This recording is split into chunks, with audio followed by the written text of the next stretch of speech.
Jai Cornell, welcome to the Refinery Podcast. I am so excited. We've kind of traded podcasts here, and we saved the best for last because we get to talk about you and your story today. You're one of those people that I think when people meet you, they have kind of an instant lifelong friend. I always say, I'll just say this. You've met my wife, Kate, and I always say about her, she's the truest person I know. So she's going to be straightforward. She's not ever unkind. She's incredibly hospitable. But when you meet her, you've met her. She's not hiding anything, holding thing, no hidden agenda. She loves to be hospitable.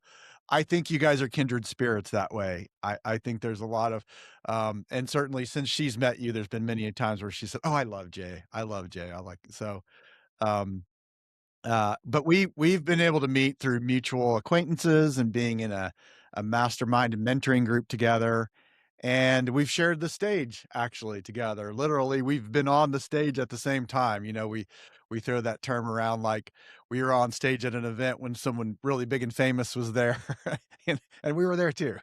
But you and I actually were on the stage at the same time, and I got to hear more about your story than I knew then, and I'd love to hear more about your story now. So welcome. Good to see you. Thank you so much, Rick, for having me. And yes, Kate is an absolute angel. I love her. She's so fabulous. And I'm so glad I got to meet her. And so Y thank you for having me on here. Yes. And Well, I have to say that, I think one of the themes of my life is, people love Kate and I'm okay. They yes. don't. So, yes. Well, you have, a really very I mean, I don't even I wanna use the right word because I think if I say the word interesting, that's not even the most appropriate word. You have a real story that is a part of, what led you to be where you are. I think that everyone who goes on the entrepreneurial journey, that journey alone makes its own stories, and some of them are sad and some of them are happy and everything in between, but there's also a backstory.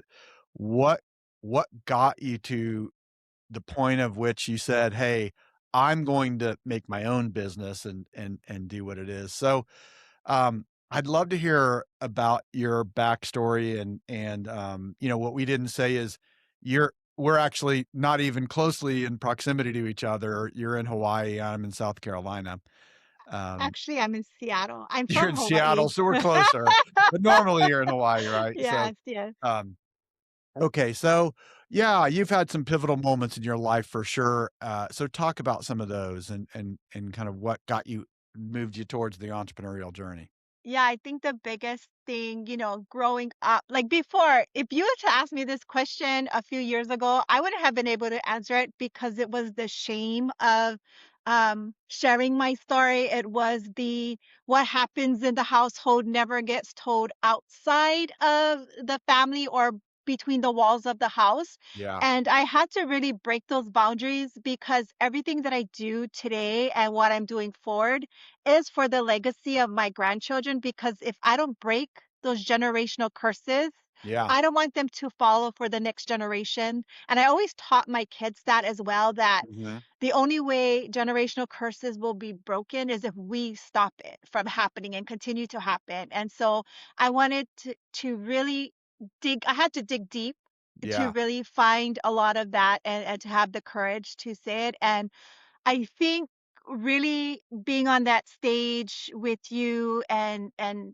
at Midland was just one of those moments where I was like, wow, I'm actually telling my story and I'm comfortable telling it Nice. because it's coming from my heart and I'm Yeah. doing something to help others. Yeah, and there's this saying, I'm sure you've heard it and probably said it, "We're as sick as our secrets." Yes. And that's usually applied to things about families when there's this closed system and there's the public life that we have, and then there's the private life that we have, and then there's the secret life that we have, and we don't share the secret life, right? Yep. So what I'm saying is just what I even feel from this conversation and what you're sharing is the health that you've experienced and the health, that you're passing along to those that are coming after you. So yeah, so let's talk about that. Talk about some of those moments and Yeah. So, you know how they always say, like, when we follow God's work, that the man should be the head of the household, the man should be provide like just the stereotypical types. Well, my family wasn't like that. My family was every single woman in my family, from my grandmothers to my mom to my aunt, they were the independent women. They were the strong ones. And Mhm. so I had that mentality that I always had to be the strongest person, and anything that was happening to me, it was put on the side because the most important thing was I was strong, I was independent, and I wasn't showing my vulnerability. Yeah. And with a lot of that came the people pleasing, right? I said yes to everything. And as I was growing up, it was women should, I mean, not women, but children should be seen and not heard. So I always learned to be quiet, Mm. respected, and whatever an adult told me to do is what I would do. Even if it was right or wrong, I Right. would do it because that's what I was taught. And coming from that culture, from the Hawaiian culture, from the island culture, like a lot of people don't see like when they go to Hawaii, they think everything is paradise, rosy and red. But you know what? There's a whole different side of the island that no one Yeah. really sees, and that's the personal inside. I mean, everybody has their little spirit, but how you grow up and how you show up, because you never want to shame your family. So there's a lot of hidden secrets. But for me, it was, when am I going to stop? Because I don't want what happened to me or my kids to happen to my grandchildren. And I said, you know Yeah. what? I'm going to stop that. Mm. And so with me raising my voice, raising awareness and sharing it, I want them to know, because that's what my son and my daughter-in-law is teaching their kids, is to have a voice, to speak, to not be shy, and I love that so much. And so my daughter, my son, they now speak their mind, they share their story, they talk about it. And I'm so proud because even though it may not be the most comfortable topic, being able to talk about it and then letting the next generation and sharing and say, I want you to share. I don't want you to hide anything. I want you to tell us immediately. Like that is the most important, Yeah. and letting them have a voice, because children nowadays need to have that voice, and not a voice just to say or speak or to be spoiled or in any way like that, but to really, when something really happens, that they're not afraid to share it and know what is right from wrong. Mm. If you don't mind, I know, and I'm in as much as that you wanna share some of those things that you know, lived through and for the benefit of your other people and yourself. There's something that I wanna share with you a little bit. We don't really ever know what people are going through or what they've been through. We don't really know. There's just one little thing that I wanna share with you about me, related to why what you're doing is so powerful, and that is this. Um, I grew up I came at the tail end of 7. My parents were older when I was born, and, I never met either one of my grandfathers, and I would hear stories about my mother's father, and, my mom I one time I asked my mom, like, "What was he like?" And she said, "Oh, he was a marshmallow of a man." Like, he had this kindest, softest heart, and I heard other people say, that had known my grandfather, didn't even know somehow they figured out who I was and just decided to tell me these really wonderful stories about my mother's father. But when it came to my, uh, dad's dad, my dad never talked about his dad.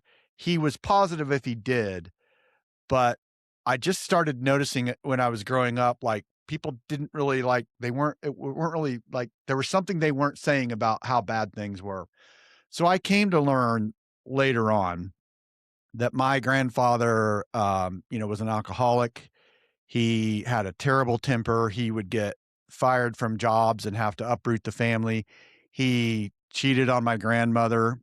They had to take the family and go, quickly away because he was caught in the cornfield with the neighbor's wife. And so I'm saying that only for this.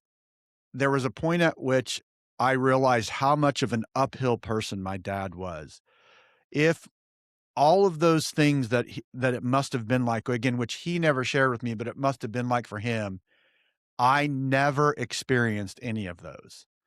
he my when my parent my dad passed away, my parents were married for 68 years, and my dad's left a legacy, and my mom as well, of course, of children, grandchildren, great-grandchildren who have been a picture of dependability and stability and, done wonderful things and continue to, and I'm just saying that this stuff matters.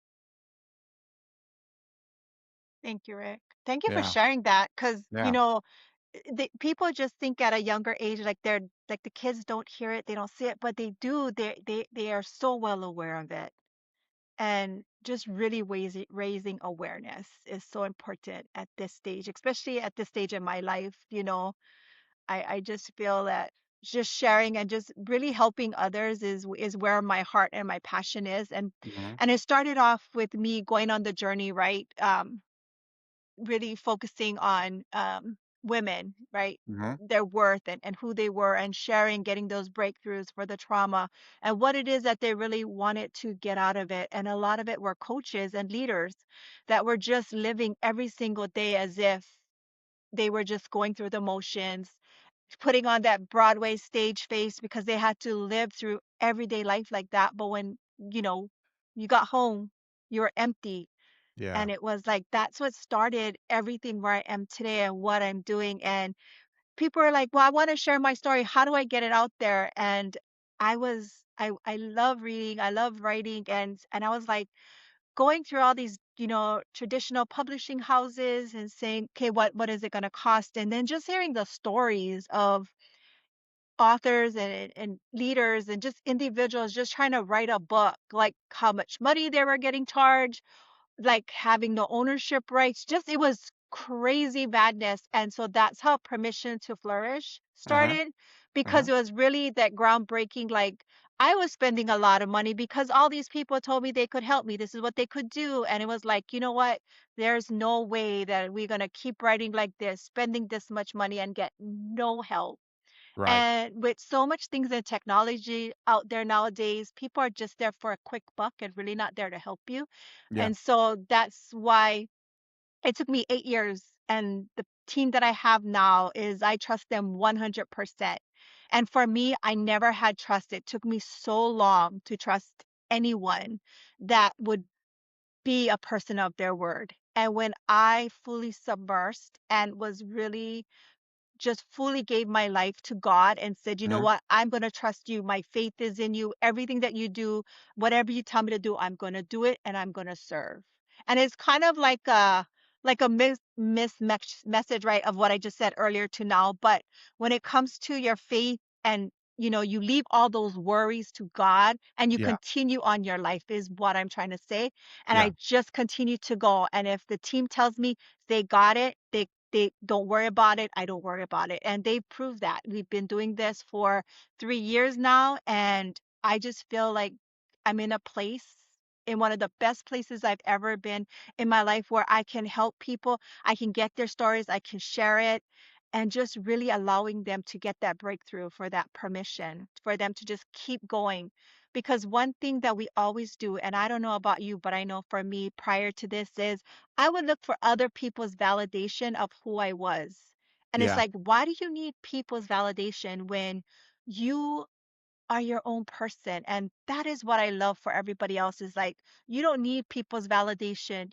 You are who you are. You're amazing just as you are. If you need help, you need guidance, ask those questions. yeah. But just keep moving forward, because no one can make the decisions for you. And if we're waiting for other people's validation, we're never gonna be whole within ourselves. Yeah, and it's interesting because, there's a funny dynamic about that. That that what we're really putting our hope in is that validation, a certain kind. First of all, it can never be enough in its own way, and it can also, uh, as you were describing, it can cause us to really not be the person who we are. I'm 57 years old, and I'm aware more every day, like, I have to really I don't even know who I am in some ways, right?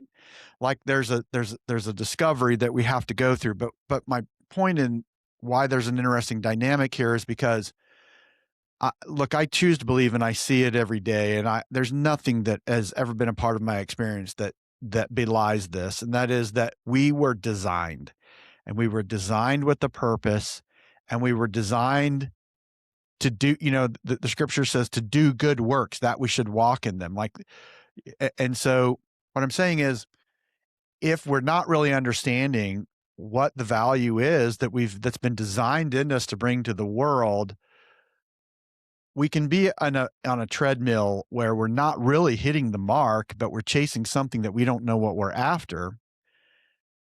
And there is a kind of validation that comes when you do get in the center of like what you were made for. And this is what you've experienced is that, yeah, you know that you're providing value to people, and you know it whether they say it to you in the way that you would like for them to or not. Right? I mean, we might want them to come and go, "Hey, this was so great and wonderful," and tell you all the reasons why, and sometimes they do and sometimes they don't, but when you're in that right place, there's a part of you that knows that you're helping move people on their journey, so, um, yeah, I'm so thankful that you've been able to experience that. Can I just ask, if you don't mind, Yeah. is there any part like, when you're telling your own story, is there what were some of the parts that were the healthiest for you to tell? Like when you were kind of getting the story, because you're taking people on this process, and I want to talk about what that's like. But for you, what were some of those things that you maybe were hesitant yourself about, and you trusted? You said you got to put your trust in God. What were some of those things that you trusted about and saw that it was worthwhile? Yeah, I think the biggest one was I was I had a lot, right? So when I was growing up, we grew up in a home where, you know, drugs and alcohol and everything in between, and you seen it, you knew it, but you never said anything. And so I was like I I fell into that. Like I didn't want to live. I was 13 years old, suicidal, didn't want to be in this life anymore because I was like, if this is the way the life is going to be, I don't want to be here. Right. He saved my life so many times, it's crazy. I mean, I'll share. I have no problem because before I was so ashamed of my Mhm. story because I felt like I was the only one. But when I shared it and then what's going on with people, they're like, oh my gosh, we have similar stories. We have, this and that. And then the other thing was I would cry every night and think like, why is my life so bad? And then I would be like, okay, I have to protect my sibling, my sister, I have to protect my cousins. Like that's just because I'm the oldest. And so as you grow up, like you feel like you have to be like the mom for everybody, even if no one told you, but that's just the way it was. And so I remember the worst part of my life because I thought I was really gonna die. I was 16 years old. Mhm. I love going to the water. I love surfing and yeah, so I was a 16-year-old. I was drinking and I got into the wrong car with the wrong person. Uh and I was left in the sugarcane fields and I wasn't supposed to survive. But my best friend, back then we didn't have cell phones. We had a pager.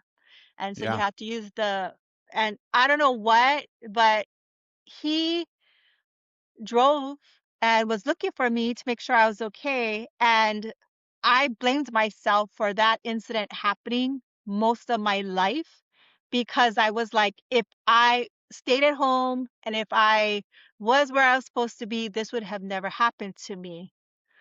But by the grace of God, He found me. And if you ever been to Hawaii, it's the driving towards the North Shore. There used to be a whole bunch of sugarcane fields through Kunia area, and yeah, that's where um, I I was, and I was beaten, and I was, uh, you know, everything and anything that you could think of had happened to me. And I don't want to use those words just because I don't want to be censored or the video Sure. taken down, because I really think that people really need to know that life does happen, and you don't even know who's that angel that's gonna be there for you. And he found me, and ever since then, I just said, okay, you know what, God, I had another opportunity, but I never dealt with it. That was the other Yeah. thing, is Yeah. because I never told a soul, I never told anybody, so I never got the help. Yeah. And so life just went on, and I was so angry. I Mm. was such an angry person that no one knew what I was going through, what I was happening. So I was just like, I was like, if this is going to be my life. And my best friend ended up passing away from cancer. And when he Mhm. passed away in uh, 2016, it was one of the hardest things for me because Mm. he was the person that I would call, even if I was married and stuff. But it wasn't to have like any other conversation, it was just to say, hey, how are you doing? Because that was my lifeline for Yeah. surviving Yeah. and living.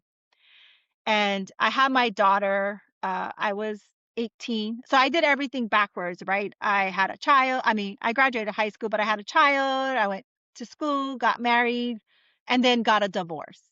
Mhm. And so, and I had 2 kids. I was a single mom. And so my story just keeps like the shit just keeps piling on. Sorry for my Right. French, but it did, Yeah. Right. and so I was like, am I ever gonna get out of this? But God was always there, and I didn't see it. I was just in my own pity, but it made me who I am. It made me stronger. It made me a better person. But just a couple of years ago, like, Mhm. this is all still fresh and I'm still dealing with, that I found that other things had happened, not just to me, but to family members, to my kids, and I'm like, "What the?" Mhm. And I went down this rabbit hole of I wasn't their protector. I didn't Mm. save them. I didn't I why? What I missed it. Why didn't I see that? Mhm. And so now I'm even more uh, involved and heavily wanting to help other people. It's like, here are the signs. This is what you got to watch for. It's the quiet, it's the silence. Keep asking, keep Yeah. that communication open because it's like a trigger, Yeah. and you don't want to miss it because then you start blaming yourself. Yeah, Yeah, and you never know when you're being a lifeline, right? yeah. Yeah. Yeah. Yeah. So yeah, and like I shared on stage about my parents, my mom dying in Mhm. 2003, my dad passing in 2004 from a drug overdose, lost his life. My mom was like just done with life, and so I carried that burden. Like I blame myself for my mom's death for over 20 plus years. I Mm. blame myself for my dad's addiction, but I had to realize that they're adults and they could make their own decisions. It wasn't for me to take care of them. Yeah. But I still had that in my inner side. It was like, Mhm. it's your fault, and just like, yeah, I don't know. I don't know how to explain it, but Yeah, but there's a weight to it though, isn't it? And so it's like it's something that's constantly there, and even if you're not consciously aware of it, there's a part of you that's dealing with that, right? And, yes, yeah, I get that. And it's interesting how those things influence you physically, emotionally, mentally, spiritually, and, yeah, and I think what you're saying is that it's not that's not the end, yeah, right? Let me just say this, when you were there's I'll just tell you the thoughts that were going through my head. When you were talking about being in the sugarcane field, I was thinking the people that left you there expected that to be the end of you. They expected that to be the end of your story, and that was their full intention, right? And yeah, God had another idea. And I can only imagine God behind the scenes, like, talking to your friend to direct your friend to there where you were, right? yeah, And be that lifeline in that moment for you as it sounds like he was other times, and so I think that's what you're sharing with people is that, um, we don't we don't really know, but there's a part of us that's just can sense that something isn't complete. It's not whole, it's not right, it doesn't set well with us, and it's worth the exploration, right? Yeah. absolutely. Yep. Yeah. And, it's like, someone's story can help someone else and can Mm, save someone else. It's so worth it, you yeah, know? And yeah. yeah, it's just never ending. Well, what's interesting to me too is that, and by the way, thank you for trusting me with that, with telling me that, because that's the parts that, that's I know that even as much healing, I know that those things aren't easy to talk about, right? And go. And the interesting part for me is that your business is called Permission to Flourish. And I kind of like we kind of crossed paths, I guess that's the best way to say it. At a collective conference we were at, or a meeting in Florida, and your business is called Permission to Flourish.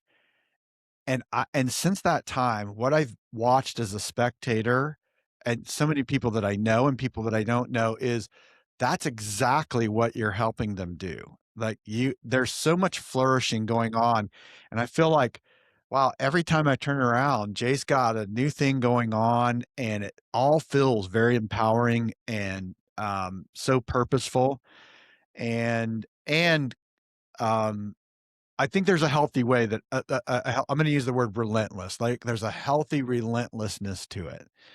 Um, and so that's what, as a spectator, um, if that's all I knew, I wouldn't know the part that you needed the permission for. Like, I would know the flourishing part if that's the only pieces that I see. But again, I don't wanna understate that I know people who you've helped them get their own story out in their own, and for the purposes that that is for. And so I I think it's really interesting because, again, it's like we see someone and we see their success and we think, "Oh, I'd like to do what you're doing." And then you go, "But would you do what they've done?" Right? Like, what it took to get what you see now.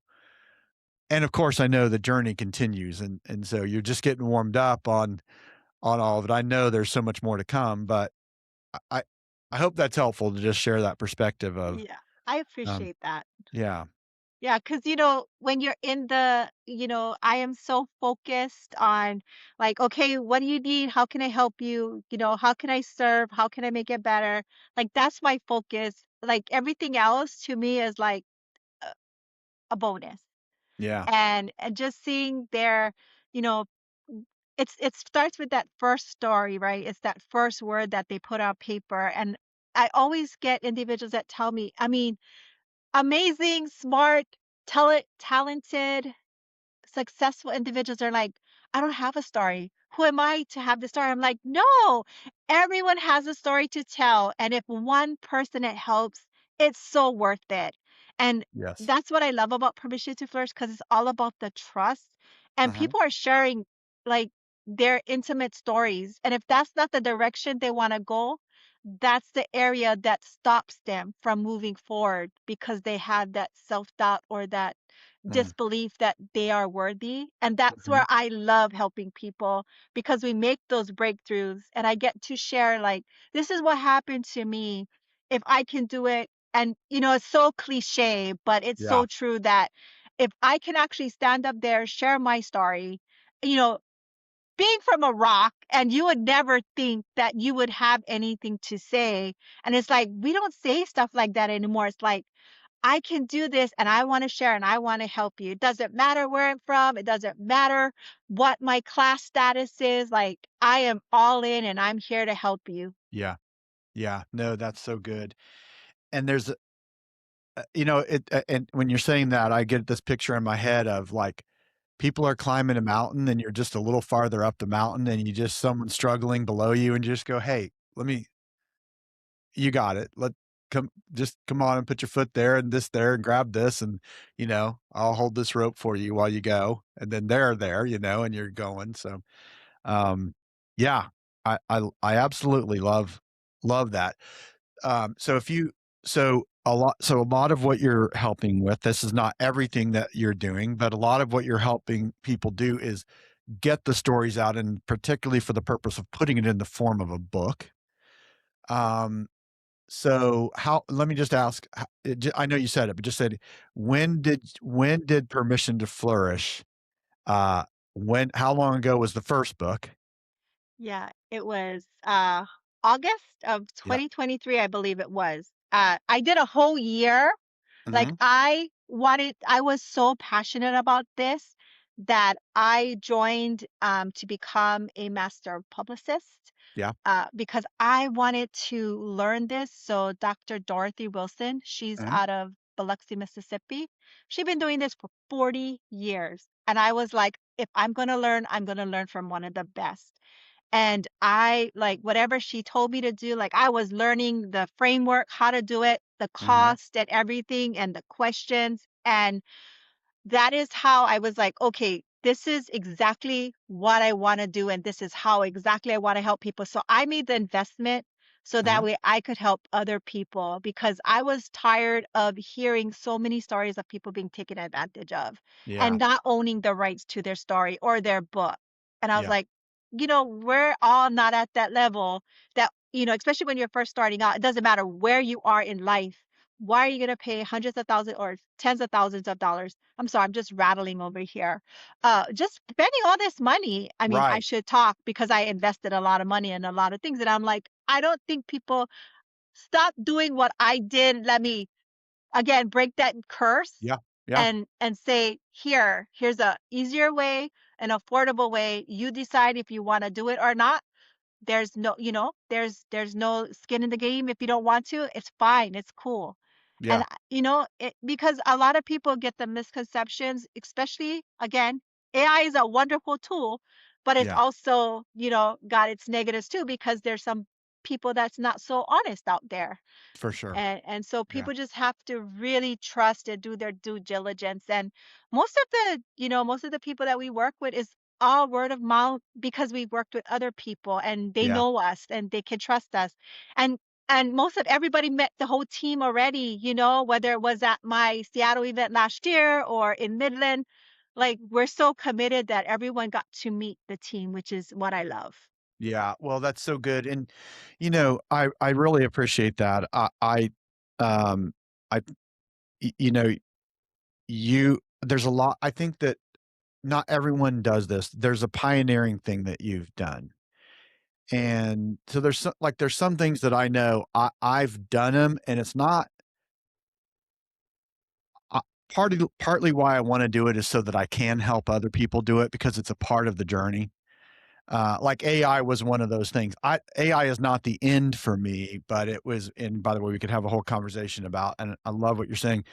All I'm saying is you're a pioneer in the fact that you didn't make this investment and then gain this sense of entitlement that said, I've arrived and made this investment. Good luck. Or now I'm going to turn around and, be the next one who way overcharges you and way under delivers. You're pioneering because you go, I'm going to know that I know how to do this, and I'm going to be committed to doing this a better way to help other people get this done.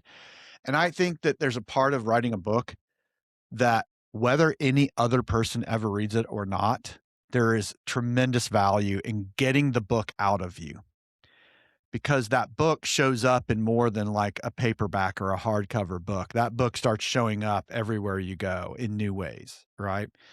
I think that there's value and then there's the monetization and the get it out there and get out, to go through all the steps. So I guess I'm just saying all that to tell you how much I appreciate the process that you've done. So, I appreciate you, Rick. Thank you. yeah. And I think Um, yeah, go sorry, ahead. I was gonna Go say, I ahead. think that's I have a question, but I'll hold it. Go yeah. ahead. Say what you're gonna I was say. just gonna say that, I always tell people when you write your first book, you ain't gonna make millions, you're not gonna sell a lot. Like you are learning. And I was like, I said, like, for us, we're not in it to make a lot of money. We're in it to get our story out. And it's Mhm. something that we want to share because it's coming from the heart. If a lot of books get sold, it's amazing, but I always share it people like this is not a money maker. If you can monetize on it, absolutely. But for us, we just want to make sure that you get your story. We help everything, and nothing is a guaranteed when you write your book. It's the work that we all put into it, and Yeah. just like what you said, it's getting your story out there. Well, it's an incredible calling card, isn't it? That you're able to leave a book behind when you meet someone and look whether they crack it open ever or not. There's a lot of credibility that goes into that. And of course, we want people to read it and be transformed by what our stories are, but it has value. Like I would just say, it occurred to me about podcasting. I jumped into podcasting, with a certain level of awareness. But what quickly showed me about podcasting is when it comes to marketing, there's a lot of bang for your buck. I remember I was working with this marketing company and they were publishing clips. And I was like, hey, you need to move on to a new episode because I've got a whole bank of clips here. Like, we got to get more people's stuff out there. It just showed me that if you're going to invest in something, and I'm not saying that everyone should do podcasting or that you should just do podcasting as a marketing thing. I think it's like writing a book. Like, there's a multifaceted reasons why you do it. Like these conversations, this is why we're doing what we're doing, right? Because I know that, first of all, just in this conversation alone, you and I aren't the only ones in this conversation, right? We're not alone in just this conversation. And I also know neither of us have any idea who's going to see this when they see it and what it's going to mean to them. And we're just, we're just here talking about it, right? And let it go where it's going to go. So it's okay if we don't have to control all that, right? So okay, let's just let me. There's a couple things I want to ask. What When you're telling people don't think about it as making money, if someone has a book, what is the and I said a little bit of it, but if someone has a book, besides it's going to be a bestseller on Amazon or whatever, what is the value, the back end value? What's the return on investment of having a book that you can see? Yeah, so the biggest thing that I have, especially from our clients, is the process that even if it's just a chapter that they wrote in the anthology, it was like Mhm, they never thought that they would see their names on or let alone hold pen, having that book in their hand. It's the feeling of pride, the feeling of, wow, I actually got to release one thing that has been bothering me that I've been mhm, stuck in. And so yeah, it's kind of that healing, which has been amazing. And I mhm, love to see that transformation. And it's the trust and the community. So the co-authors, they build a community together. And right, even if you knew them, but you're all going through this process together and you're sharing a story based upon that permission and what was that trigger or what is it that you want to share. And even if it just changed one person's life, it's so worth it. And many of the authors that have trusted us is exactly what it is. They had a story and they wanted to help someone, even if it was just one person that mm, they got to tell their story. And then some of them it was the legacy or it just fits for their business of where they're at and they mhm, can turn it into course content. So it's all over the spectrum. And it was also an introduction to say, let me see what this writing is all about. So when I'm ready to go to a traditional publishing, I know what to expect. I know what questions to ask. I know right, where I need to go and I'll be ready. And then then that's where they would find the publishing agent or, someone that could get them to that New York bestseller listing. So it's the process that just gets them started to start their journey and if they want to go further. And that's what I'm looking for myself over the next 2 years is to move into the New York bestseller and be on there and I can see it, I yes, can visualize it. So yes, that way I can guide customers and clients into that area because everyone is looking for that, but how do you get there? So I always want to I love this song. It's by Anthony Q. I don't know if you heard it. Walk the walk with the talk. And I am all about that. Like I want to be able to walk the walk and talk the talk and share it and teach it and yes. show everyone how to do it. Love that. Well, I appreciate that you're doing that. So I want to ask you about your team. Uh, so how many on you said it a moment ago, but how many on your team right now? Yeah, so there's a total of 13 people, but Okay. there are 5 core members that runs everything and 3 that oversees the whole, well, 2 that oversees the whole business. Okay. And How long did it take you to get to 13 from just you? 8 years. Okay. And so now, um, you said people are gonna meet your team. So just run through and talk about your team and what are they in the process of whatever you're doing. We've talked a lot about books, but I know what you're doing is books and other things. So, if you don't mind, tell me about your team and what they're doing, and let that just kinda lead you into, and these are the things that we're doing as well. So talk about that. Yeah, so, Motita, you met her in Midland. Mhm. She does all of our production, Yep. for the books. She her so we in that area, they do the design covers, they do everything for the marketing packets to get them Mhm. ready. Yep. And that team alone is majority, is about 8 people. Mhm. Uh, and then we have Asher, who's our editor in chief. She does all the editing. She does the coaching uh, with the authors as they're Mhm. writing their book, going through the journey. And if there is any type of stop or blockage, that's where I would jump in and help the co-authors or the Mhm. authors write and Yeah. continue to move on if there's any type of writer's block. And then we have Dre. Dre does all of our marketing. He does the launch party. He's our like cheerleader, rah rah rah. But he's also so faithful and always just teaching all of his virtual assistants and social Mhm. media managers the new tools, how to get going, how to keep moving forward. So that's another service Mhm. that as partners that we also offer. And then we have Christine, who's my social media manager, and she takes care of everything that you see that's posted. And she Yeah. works really closely with Motita. Mhm. And yeah, so that's majority of the core team. Very nice. Well, I like I said, I've had a chance to meet some of your team, especially Motita, and I walked away going, "She's sharp.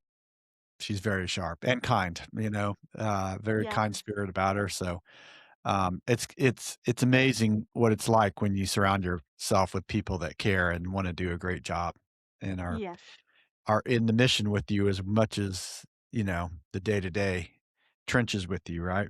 yes. Okay, so in addition to books, what all is in the Permission to Flourish world? What's a part of your ecosystem now? Yes, so we have our magazine, we call it PTF, and so people can contribute to that. Within that, we can also help individuals create their own magazine for their own organization. And then we have the podcast, and the podcast is also to get other people's story out there. But I just want to meet so much other like-minded people, which is why I was able to turn Permission to Flourish, the publishing side, the that side of the business over to Motita and Asher, and they Mhm. take care of all of that and they call me if they need me so I could focus on getting to meet more people, sharing their stories, and then speaking on stage and really focusing on serving and doing the nonprofit. So we have events that's coming up. So we Mhm. have the One Woman Furnace event that's going to happen in August.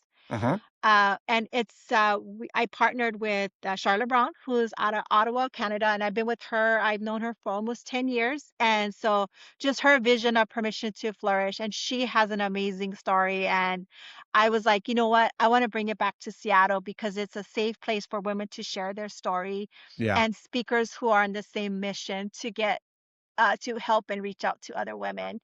And then we're just talking about flourishing. So this is going to be our first year. We have two events that's happening in November. So we're going to do a mission work and a mastermind out in Vietnam.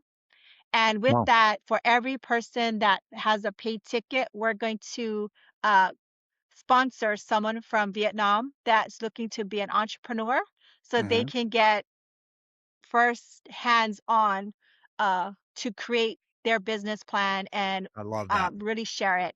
And then we're gonna do a inner circle mastermind in Thailand the week after, and it's gonna be 2 days, and the whole team is gonna be there. And so yeah, it's crazy what's happening, and I feel so blessed Mhm. as I think the biggest thing for 2026 was I put in the universe that, God, whatever I can do, however I can help more people, I want to be able to do it Yeah, and serve. So I decided, so just like that speaking on stage right in September, I was like, I never thought I would be that speaker again. And I'm like, you know what? I'm going for it and I'm going to share my story. I'm going to get on stage and I want to help as much people as possible I and I love that. want to continue to speak. So, yeah, more speaking engagements and more collaboration with individuals. I'm done hiding. Very nice. Well, and I think, by the way, just to clarify, you while you have some very things that are particularly focused on women, like the event and the things in Seattle, the authors are men and women, and a lot of the things that you're doing aren't just exclusively for women. Yes. And And the event in November, the mhm, Vietnam and in Thailand is for men and women. nice. Well, I'd love to hear more about that. We're actually on the just in a few days we'll be headed to Nepal. And so I think you and I share a desire to equip entrepreneurs around the world, and that's part of what we would like to do. And you know, I particularly would like to help people who are doing business as mission around the world and do well with their business. So, um, well, I love all of that, and then I'm expecting that we'll be together again, if not before. You and I will be together again, either in September or October in Midland. Once the date's finally set for that, the same event we spoke at together last year, we should both be there. And of course, we are in the same mastermind group and communicate with other amazing people as well. And so, Absolutely. okay, so outstanding vision. Let me, if you don't mind, so you've kind of spelled out where you're going in 2026, and you also projected forward a little bit with the, you know, the next level of publishing. And what else do you see when you sort of go out beyond a couple of years? What else do you see on your horizon as well? Yeah, more on the global level for the organization and really being able to have more people on the team on a global scale. So we're actually going to, so this hasn't been talked about or discussed except for internally in the team, but we would like to start, helping people get bigger publishing engagements and speaking as well as being able to get more advanced not just copies from Amazon, but going on more platforms. Yeah, So that is the work that we're doing now. So the nice. Amazon was teaching them how to do it. Now, besides Barnes and Nobles, which is pretty much just US based, but more on the international global scale, and Yeah. then wholesaling, how can they get their books at a better price and Uh, faster, quicker, and just not one platform. So we are working that behind the scenes of how are we going to scale. And so it's all about scalability. And so mhm. strategically right now, that's what we're planning. Well, I appreciate that you're doing it, and there's no one better to be doing that than you. And above all, I appreciate your heart, and I appreciate your journey of faith as well, and what that's meant for you and what it's meaning for other people. So, thank you so much for taking some time out of your busy schedule to be with me here on the podcast. It's deeply appreciated, and it's not lost on me the value of it, and I know it won't be on anyone else who listens to this. So, thank you so much. Thank you, Rick, so much for having me and just for letting me just speak. Yeah, yeah. Well, you know, I think that I love what you're doing. By the way, I'll just say this. Um, One thing I want to encourage people to do is if you're out there and you know you have a message, first of all, we're going to make sure that people have a connection to you. So I can't think of anyone better to get that message out with. And also, I just want to encourage people. Uh, you have a story. We've got one shot at this life, one shot, and you were made for a purpose. And so people need to hear your story. And so if you're, you know, I think there's a lot of people there. There was one of the guys said a lot of people live quiet lives of desperation. And I think a lot of that is, you know, that there's more in you to give to the world. And so let Jay be an example. Go do it. And if you need a partner in telling your story, there isn't anyone better that you're going to find. And also, I would say one last thing.